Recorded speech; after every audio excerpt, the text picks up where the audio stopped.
চাকরিটা তাই ফেরত চাই, চাকরি ফেরত দিতেই হবে, চাকরি ফেরত দিতেই হবে, মেনে রিপ্যানেল করতে হবে, করতে হবে। বিকাশ ভবনের সামনে চাকরিহারা যোগ্য শিক্ষকদের প্রতি সহমর্মিতা জানাতে তাদের আন্দোলনে এসে পৌঁছলেন দৃষ্টিহীনরা। তারা বলেন, শিক্ষা আনে চেতনা, চেতনা আনে মুক্তি বা মানুষ। শিক্ষা দেন যারা, সেই শিক্ষকদের উপর যে সমাজ লাঞ্ছনা ও নিপীড়ন করে, সেই সমাজকে ধিক্কার দেওয়ার ভাষা নেই। সরকার ও প্রশাসনের মনোভাব এবং ভূমিকার তীব্র সমালোচনা করেন তারা। একটা তৃতীয় নেত্র দরকার হয়। সেটা কি?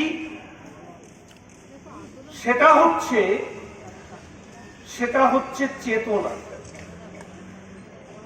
মানুষ যখন পৃথিবীতে আসে তখন সে জন্তুর পর্যায়েই ছিল, কিন্তু এই জন্তুর পর্যায় থেকে মানুষকে মানুষ হতে হয়েছে।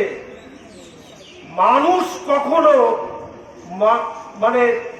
মনুষ্য আকার বিশিষ্ট একটা প্রাণীকে মানুষ বলা যায় না।